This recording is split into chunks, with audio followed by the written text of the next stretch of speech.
Hello दोस्तों, I hope आप सब अच्छे होंगे। साथियों, हम लोग उत्तर प्रदेश आर 2023 के लिए प्रैक्टिस सेट सॉल्व कर रहे थे और इस वीडियो में हम लोग पीसीएस मंत्रा जो इंस्टीट्यूट है उसके द्वारा प्रकाशित आर के लिए प्रैक्टिस सेट को सॉल्व करेंगे, जो कि इसके अंतर्गत 50 महत्वपूर्ण प्रश्नों को सॉल्व किया जाएगा आपके जीएस पेपर फर्स्ट के, जो कि आपके एग्जाम के पॉइंट ऑफ व्यू से बहुत ही महत्वपूर्ण है। तो यदि आप लोग चैनल पर नए हैं तो सब्सक्राइब कर लीजिए और बेल आइकन को प्रेस कर लीजिए, जिससे वीडियो के महत्वपूर्ण नोटिफिकेशन आप लोगों को मिलते रहें। कोई भी कन्फ्यूजन हो कमेंट बॉक्स में कमेंट करके पूछ सकते हैं। वीडियो अगर अच्छा लगे तो लाइक करना बिल्कुल भी ना भूलें और अपने दोस्तों के साथ जरूर शेयर करें। कोई सजेशन हो फीडबैक हो कमेंट बॉक्स में दे सकते हैं। इसका पीडीएफ भी टेलीग्राम चैनल पे प्रोवाइड करवा दिया जाएगा, जहां से आप लोग ज़्यादा से ज़्यादा प्रैक्टिस कर सकते हैं। तो चलिए इसी के साथ वीडियो की शुरुआत करते हैं। क्वेश्चन नंबर फर्स्ट देखिए, इसमें आपको सूची फर्स्ट को सूची सेकेंड से सुमेलित करना है। दायमाबाद की अगर हम बात करें, यहाँ पे जो साक्ष्य पाए गए हैं वो किस काल के पाए गए हैं। दायमाबाद में आपको मिला है ताम्र पाषाण काल के साक्ष्य प्राप्त हुए हैं।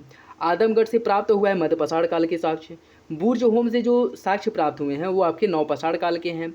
और जो अतिरपक्कम कहाँ पे है आपका, ये तमिलनाडु में है। अतिरपक्कम हो गया, गिदलूर हो गया, यहाँ से जो साक्ष्य प्राप्त हुए हैं वो आपके पूरा पाषाण काल के हैं। ठीक है, तो इसका जो सही आंसर वो हो जाएगा ऑप्शन सी, 1, 2, 3, 4। नेक्स्ट देखिए, निम्नलिखित कथनों पर विचार कीजिए। प्रागैतिहासिक मानव द्वारा प्रयोग में लाई जाने वाली प्रथम धातु तांबा माना जाता है। आहर, कायथा, जौरवे ताम्रपाषाणिक संस्कृति है। आपको बताना है कि इसमें से कौन सा कथन गलत है। यहाँ पे आपको गलत बताना है। ठीक है, पहला क्या है कि प्रागैतिहासिक मानव द्वारा प्रयोग में लाई जाने वाली जो पहली धातु थी वो थी तांबा, और दूसरा है कि आहार, कायथा, जौरवे ताम्रपाषाणिक संस्कृतियाँ हैं। आपको बताना है कौन सा विकल्प गलत है। इसका जो सही आंसर वो हो जाएगा ऑप्शन सी, 1 और 2 दोनों। ठीक है, देखिए, तांबे के साथ पत्थर का प्रयोग ताम्रपाषाणिक संस्कृति की प्रमुख विशेषता थी। जो आहार है, कायथा है, सालबदा हो गया, प्रभास पाटन हो गया, मालवा, रंगपुर, ये सब जौरवी, सब ताम्रपाषाणिक संस्कृतियाँ हैं। ठीक है, तो इसका सही आंसर क्या हो जाएगा ऑप्शन सी, न तो 1 न तो 2। इसमें पूछ रहा है कौन सा गलत है, दोनों विकल्प जो है वो सही है। तो इसका ये जो सही आंसर हो जाएगा आपका ऑप्शन सी, दोनों विकल्प सही है। नेक्स्ट देखिए, क्वेश्चन नंबर 3, इससे जो है आपको बताना है कौन सुमेलित नहीं है। लाजवर्द मणि अफगानिस्तान से प्राप्त हुआ है, स्वर्ण दक्कन से, तांबा खेतड़ी से और चांदी ईरान। इसमें जो प्रमुख उत्पादक क्षेत्र हैं और आपकी धातु या कह सकते हैं कि जो आभूषण है उसकी बात कर रहा है, तो किस स्थान से क्या किस चीज़ की प्राप्ति होती थी उससे आपको बताना है कौन सुमेलित नहीं है। लाजवर्द अफगानिस्तान से प्राप्त होता था, स्वर्ण दक्कन से, तांबा खेतड़ी से और चांदी ईरान से। इसका जो सही आंसर साथियों वो हो जाएगा ऑप्शन डी, चांदी ईरान। ये आपका गलत है। देखिए, सैन्य सभ्यता के लोग लाजवर्द मणि और चांदी अफगानिस्तान से आयात करते थे, तो इसका सही आंसर ईरान ना होकर के अफगानिस्तान हो जाएगा। ठीक है, तो इसमें डी जो है वो आपका गलत है, जबकि ए, बी और सी यह तीनों विकल्प सही हैं। नेक्स्ट देखिए, निम्न कथनों पर विचार कीजिए। हड़प्पा एवं मोहनजोदड़ो को सिंधु सभ्यता की जुड़वा राजधानियाँ कहा गया है। दूसरा, हड़प्पा घग्गर के किनारे तथा मोहनजोदड़ो रावी नदी के किनारे स्थित हड़प्पाई नगर है। इसमें आपको बताना है कौन सा विकल्प सही है, केवल एक। इसमें आपको बताना है कौन सा विकल्प सही नहीं है, सॉरी इसमें आपको गलत बताना है। ठीक है, जो सुमेलित नहीं है वो केवल 1, केवल 2, न तो 1 न तो 2 या फिर दोनों। इसका जो सही आंसर साथियों वो हो जाएगा ऑप्शन बी, दूसरा विकल्प जो है ये वाला वो आपका गलत है। ठीक है, पहला सही है, यह जो है सही नहीं है। इसमें क्या कह रहा है, देखिए इसकी अगर हम बात करें, हड़प्पा सभ्यता जो है वो आपकी रावी नदी के तट पे है। यहाँ क्या कह रहा है कि घग्गर नदी के तट पे स्थित है। ठीक है, इसलिए यह गलत हो जा रहा है। मोहनजोदड़ो ये आपकी रावी नदी के तट पे ना होकर के मोहनजोदड़ो सिंधु नदी के तट पे स्थित है। और सुतका कुह जो है यह किस नदी के तट पे है, यह जो है आपका यह सादी कौर नदी के तट पे है। ठीक है, सुतका कुह जो है सादी कौर नदी के तट पे है। सुतका गिंडोर जो है वो आपके दास्क नदी के तट पे है। ठीक है, दास्क नदी के तट पे है सुतका गिंडोर। राखी गढ़ी जो है वो आपके घग्गर नदी के तट पे है। और मांडा जो है वो आपके चेनाब नदी के तट पे है। यह क्वेश्चन जो है ऐसे फैक्ट जो है पूछ लेते हैं एग्जाम में, और आर में सम्मान के चलिए कि उसमें हिस्ट्री उसका स्पेशल सब्जेक्ट है। ठीक है, और हिस्ट्री से ठीक ठाक क्वेश्चन पूछे जाते हैं, तो आप लोग जो है अच्छे से इसे सॉल्व करिए, और अगर नोट करना चाहें तो नोट भी कर सकते हैं। नेक्स्ट क्वेश्चन देखिए, निम्न में से कौन सा कथन गलत है। लोथल से गेहूं के अवशेष प्राप्त हुए हैं, रंगपुर से धान की भूसी प्राप्त हुई है, हड़प्पा का शासन वर्णिक वर्ग के हाथों में था, लोथल से मिट्टी का एक ममी मॉडल प्राप्त हुआ है। आपको बताना है कौन सा विकल्प गलत है, कौन सा विकल्प गलत है, इसका चयन करना है। इसका जो सही आंसर हो जाएगा ऑप्शन ए, लोथल से गेहूं के अवशेष प्राप्त हुए, या गलत है। देखिए लोथल से चावल के अवशेष प्राप्त हुए, न कि गेहूं के। ठीक है, लोथल से चावल के अवशेष प्राप्त हुए हैं, न कि गेहूं से। तो पहला जो है वो आपका गलत है। अन्य तीनों विकल्प जो बी, सी और डी हैं वो आपके सही हैं। ठीक है, नेक्स्ट देखिए क्वेश्चन नंबर 6। हड़प्पा, यहाँ पे जो है एक विशाल अन्नागार प्राप्त हुआ है। लोथल में गोदीवाड़ा, सुरकोटद्दा में घोड़े के अस्थिपंजर मिले हैं और मांडा में युग्म समाधान की प्राप्ति हुई है। इसमें आपको बताना है कौन सा विकल्प गलत है, कौन सुमिलित नहीं है। इसका जो सही आंसर हो जाएगा ऑप्शन डी, मांडा में युग्म समाधान की प्राप्ति हुई है, या गलत है। मांडा जो आपकी चिनाब नदी के दाएं तट पर स्थित है और यहाँ से प्राक हड़प्पा हो गया, और हड़प्पा के बाद के, मतलब हड़प्पा के उत्तर काल के, ठीक है, यहाँ के जो साक्ष्य प्राप्त हुए हैं मांडा से, मतलब हड़प्पा पहले के, हड़प्पा के और हड़प्पा के बाद के तीनों चरणों के जो साक्ष्य हैं वो मांडा से प्राप्त हुए हैं। और कालीबंगा से युग्म समाधान की प्राप्ति हुई है, न कि मांडा से। ठीक है, कालीबंगा से युग्म समाधान की प्राप्ति हुई है, मांडा से नहीं, याद रखिएगा, इंपॉर्टेंट है। नेक्स्ट देखिए, हड़प्पा सभ्यता के पतन संबंधी कुछ विद्वानों के विचार दिए गए हैं, उसमें से कौन सही सुमेलित नहीं है, आपको बताना है। अमलानंद घोष का कहना था कि जलवायु परिवर्तन के कारण जो है हड़प्पा सभ्यता का पतन हुआ था। पिग्गट और मैके ने माना था कि आर्यों के आक्रमण के कारण हड़प्पा सभ्यता का पतन हुआ था। मार्शल का मानना है कि बाढ़ से हड़प्पा सभ्यता का पतन हुआ था। और KUR कैनेडी का मानना है कि प्रशासनिक जो शिथिलता है उसके कारण हड़प्पा सभ्यता का पतन हुआ था। इसमें आपको बताना है कि कौन सा आपका सही युग में बेमेल है, मतलब कौन सही सुमेलित नहीं है।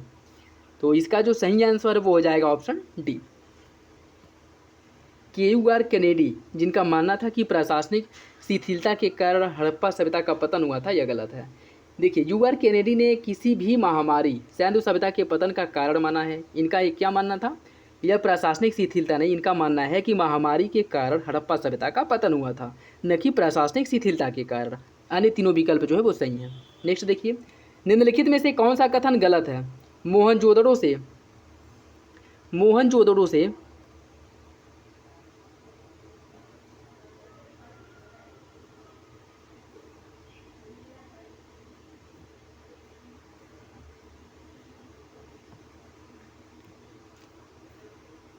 निम्नलिखित में से कौन सा कथन गलत है, आपको बताना है।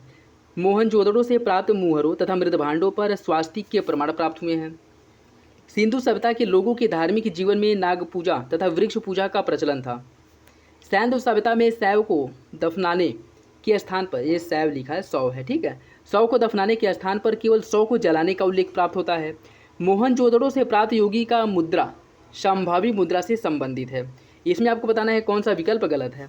इसका जो सही आंसर है वो हो जाएगा ऑप्शन सी, सिंधु सभ्यता में शव को दफनाने के स्थान पर केवल शव को जलाने का उल्लेख मिला, यह गलत है। सिंधु सभ्यता में शव को दफनाने और जलाने दोनों का साक्ष्य प्राप्त होता है। ठीक है, सिंधु सभ्यता जो है यहाँ पर अंत्येष्टि संस्कार की 3 विधियों का वर्णन जो है मिलता है। एक जो पूर्ण समाधिकरण होता है, जिसमें मृत शरीर को पूर्ण रूप से दफनाया जाता था, ठीक है, और दूसरा जो है वो समाधिकरण था, जिसमें मृत शरीर के कुछ दिनों के लिए, जो मृत शरीर होते थे उन्हें कुछ दिनों के लिए बाहर रखा जाता था, जानवर मांस वगैरह खा लेते थे, फिर जो ढांचा बचता था, कंकाल बचता था, उन्हें दफना दिया जाता था। ठीक, दूसरा ये हो गया। तीसरा था दाह संस्कार, जिसमें शवों को, जो मृत शरीर होती थी, उसे जलाने का काम किया जाता था। तो सिंधु सभ्यता में 3 प्रकार के शवाधान या अंत्येष्टि की उल्लेख किया गया है। ठीक है, पूर्ण समाधिकरण मतलब जिसे आंशिक समाधिकरण कहा जाता है, और दाह संस्कार, तीनों का उल्लेख मिलता है। तो ऑप्शन सी जो है वो गलत है। नेक्स्ट देखिए, निम्न पशु समूहों में कौन सा पशु समूह के चित्र पशुपति की मुद्रा पर अंकित है। हाथी, घोड़ा, शेर, बैल, बाघ, घोड़ा, हाथी, भैंसा, वृषभ, भैंसा, घोड़ा और गैंडा, या फिर बाघ, हाथी, गैंडा और भैंसा। आपको बताना है कौन सा विकल्प सही है। इसका सही आंसर हो जाएगा ऑप्शन डी, जो पशुपतिनाथ की मूर्ति है वहाँ उनके नीचे जो चित्र मिले हैं वो बाघ, हाथी, गैंडा और भैंसा, इन सबके चित्रों की प्राप्ति हुई है, मतलब उकेरे गए हैं इन सबके चित्र। नेक्स्ट आपको बताना है कौन सही सुमिलित नहीं है। हाथी, कल्प, नासिक जो है शिक्षा का प्रमुख केंद्र था, मुख्य व्याकरणकर्ता और पाद ज्योतिष। आपको बताना है कौन सा विकल्प गलत है। इसका सही आंसर हो जाएगा ऑप्शन डी, ज्योतिष। पाद जो है ज्योतिष, ये गलत है। ठीक है, देखिए वेदांगों की कुल संख्या जो है 6 है। और ये सभी भाग जो हैं गद्य में लिखे गए हैं। और इसमें मुख से व्याकरण, कान से निरुक्त, नाक से नासिका, आँख नेत्र से ज्योतिष, हाथ से कल्प और पैर अर्थात पाद से छंद। तो जो आपके वेदांग हैं, वेदांगों की संख्या 6 है और किससे किसकी उत्पत्ति हुई ये भी याद रखिएगा, इंपॉर्टेंट है। नेक्स्ट देखिए, धनुर्वेद किस वेद का उपवेद है, ये आपको बताना है। ऋग्वेद, सामवेद, यजुर्वेद या फिर अथर्ववेद। धनुर्वेद जो है आपका अथर्ववेद का उपवेद है, ठीक है, याद रखिएगा। देखिए धनुर्वेद जो है यजुर्वेद का उपवेद है, न कि अथर्ववेद का, ठीक है, धनुर्वेद यजुर्वेद का, ठीक है।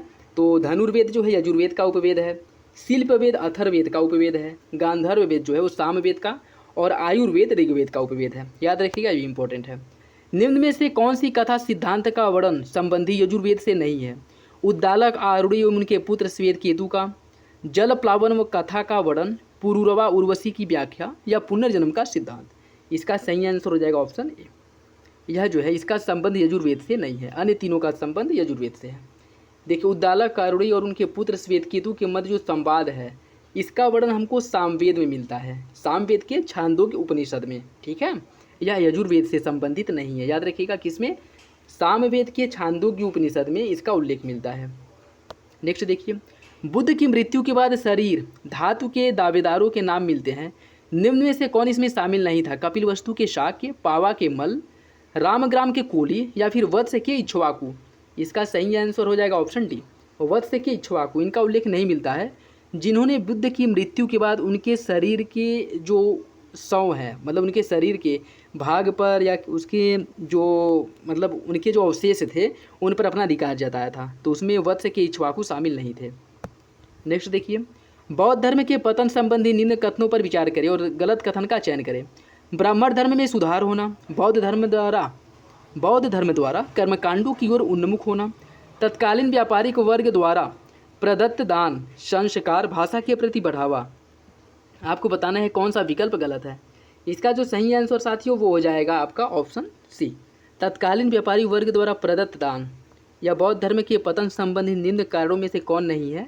तो आपका तत्कालीन व्यापारी वर्ग द्वारा प्रदत्त दान यह बौद्ध धर्म के पतन का कारण नहीं था, ठीक है।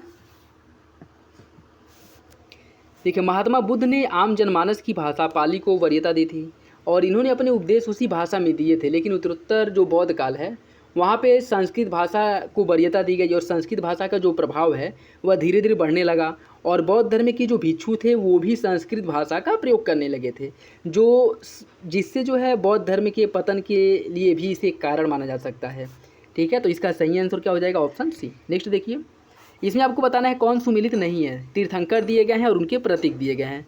मल्लीनाथ का प्रतीक था कलश, पार्श्वनाथ का प्रतीक सर्पफल था, महावीर का प्रतीक जो है सिंह था और ऋषभ देव का प्रतीक शंख था। आपको बताना है इसमें कौन सही सुमिलित नहीं है। इसका सही आंसर हो जाएगा ऑप्शन डी, ऋषभनाथ का शंख देव, ये गलत है। ऋषभनाथ ऐसा वो कर सकते हैं, ऋषभनाथ अर्थात वृषभ बैल था इनका, ठीक है। तो इनका जो प्रतीक चिन्ह था ऋषभ देव का यह बैल था, ठीक है। नेक्स्ट देखिए, निम्नलिखित में से कौन सा सुमिलित नहीं है? मुद्रा राक्षस की रचना विशाखदत्त द्वारा की गई थी, महाभाष्य की रचना पतंजलि द्वारा, कथा सरित सागर की रचना क्षेमेंद्र द्वारा और अर्थशास्त्र की रचना कौटिल्य द्वारा। आपको बताना है कौन सा विकल्प गलत है। इसका सही आंसर हो जाएगा साथियों ऑप्शन सी, कथा सरित सागर की रचना क्षेमेंद्र, यह गलत है। देखिए इसमें अगर हम बात करें ये सभी जो है मौर्य काल से संबंधित हैं और यह तत्कालीन इतिहास के बारे में जानने का एक बहुत ही महत्वपूर्ण साक्ष्य उपलब्ध कराते हैं। और अगर कथा सरित सागर की रचना की बात करें तो इसकी रचना सोमदेव द्वारा की गई थी, ठीक है। और क्षेमेंद्र की रचना की अगर हम बात करें तो इनके द्वारा बृहत कथा मंजरी की रचना की गई थी, ठीक है। क्षेमेंद्र द्वारा बृहत कथा मंजरी की रचना की गई थी और कथा सरित सागर की रचना की थी सोमदेव ने।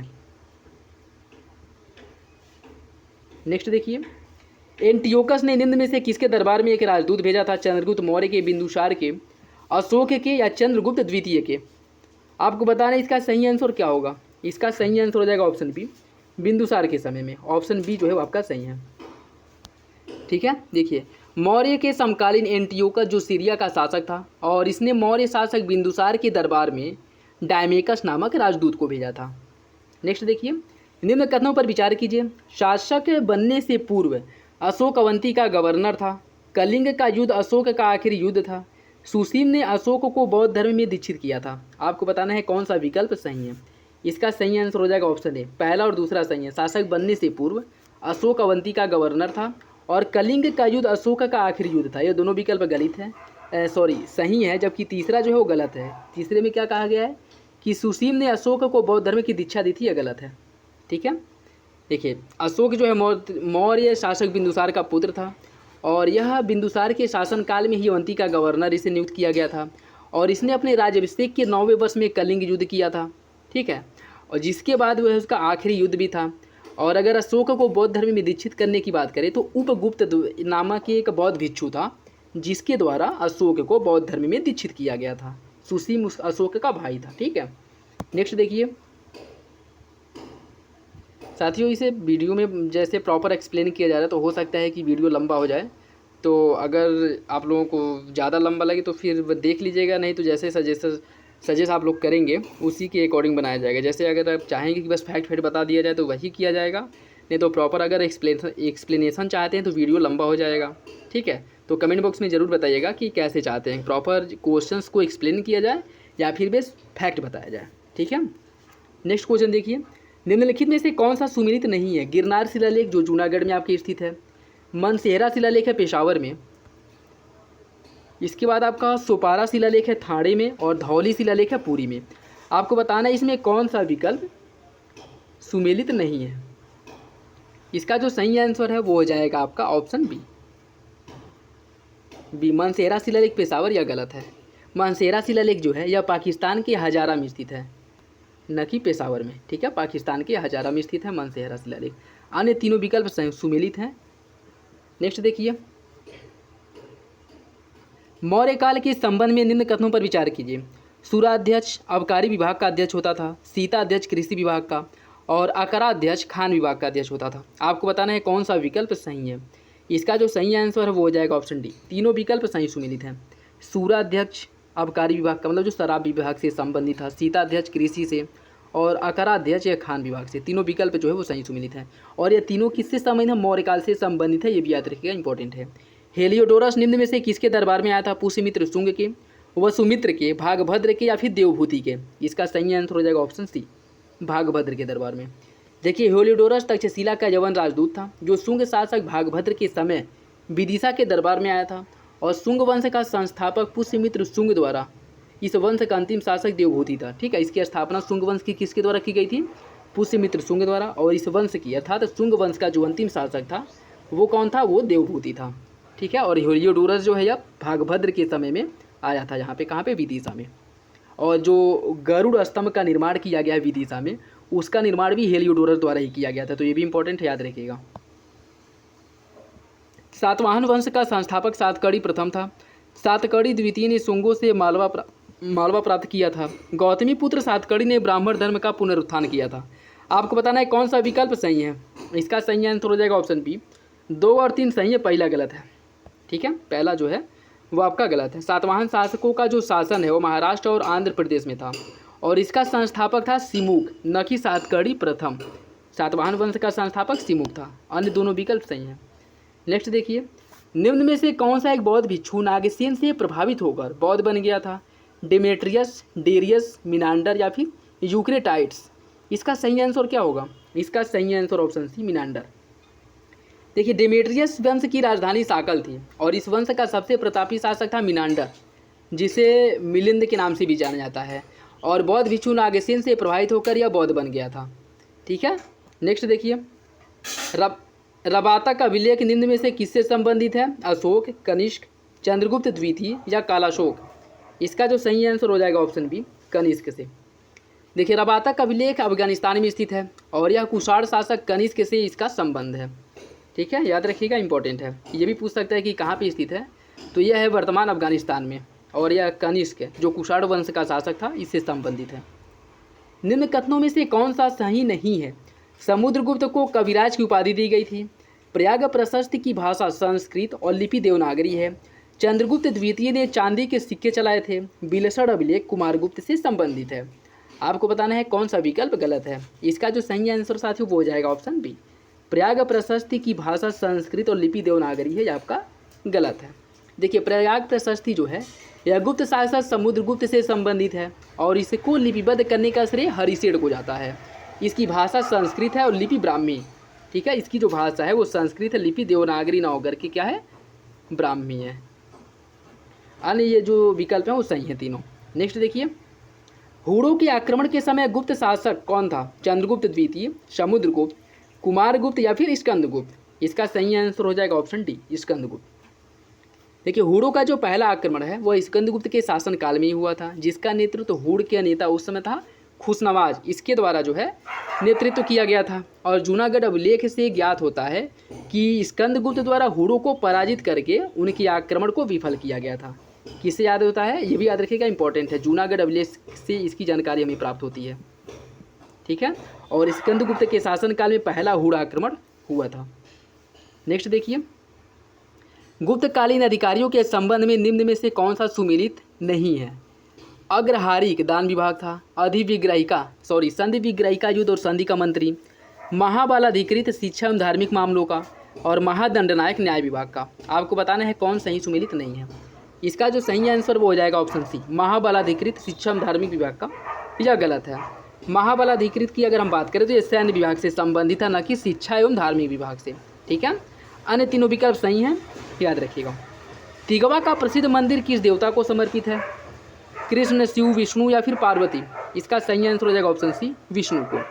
देखिए तिगवा का जो मंदिर है वो आपके कहाँ पे, ये भी पूछ सकता है, तो मध्य प्रदेश में स्थित है और यह विष्णु देवता को समर्पित है, तिगवा का विष्णु मंदिर। ठीक है, और यह इसका निर्माण कब किया गया था? गुप्त काल में इसका निर्माण किया गया था। ठीक है, और यह गुप्त काल की स्थापत्य कला का एक मतलब कह सकते हैं कि बेजोड़ नमूना है। तो विष्णु देवता से संबंधित है, मध्य प्रदेश में स्थित है और गुप्त काल में इसका निर्माण किया गया था। निम्नलिखित में से कौन सी रचना कालिदास की नहीं है? कुमार संभवम, रघुवंशम, दस कुमार चरितम या मालविका अग्निमित्रम। इसका जो सही आंसर हो जाएगा ऑप्शन सी, दस कुमार चरितम की रचना कालिदास द्वारा नहीं की गई थी। और अगर हम बात करें कालिदास की रचनाओं की, तो कालिदास द्वारा मुख्य रूप से ऋतु संहारम, मेघदूतम, कुमार संभवम हो गया, रघुवंशम, अभिज्ञान शाकुंतलम और मालविका अग्निमित्रम हो गया, विक्रमोर्वशीयम, इन सब की रचना जो है कालिदास द्वारा की गई थी। अगर दस कुमार चरितम की बात करें, इसकी रचना जो है दंडिन द्वारा की गई थी। ठीक है, इसकी रचना दंडिन द्वारा की गई थी। नेक्स्ट देखिए, और ये आज का लास्ट क्वेश्चन है। निम्न कथनों पर विचार कीजिए। संगमकालीन राज्यों में सबसे प्राचीन चेर राज्य को माना जाता है। चोल शासक करिकाल ने कावेरी नदी पर पुल बनाया था। पांड्य राज का प्रतीक चिन्ह बाघ था। आपको बताना है कौन सा विकल्प सही है, 1 2 2 3, 1 3 या 1 2 3। इसका जो सही आंसर साथियों वो हो जाएगा ऑप्शन ए, पहला और दूसरा सही है। पहले और दूसरे में क्या है? संगमकालीन राज्यों में सबसे प्राचीन चेर राज्य था और चोल शासक करिकाल ने कावेरी नदी पर पुल बनवाए थे। दोनों विकल्प सही हैं। ठीक है, ये था आज का लास्ट क्वेश्चन। अगर वीडियो अच्छा लगे तो लाइक करना बिल्कुल भी ना भूलें। कोई कन्फ्यूजन हो, कोई सजेशन हो, कमेंट बॉक्स में बता सकते हैं। और वीडियो अगर वाकई में अच्छा हो तो अपने दोस्तों के साथ शेयर करें।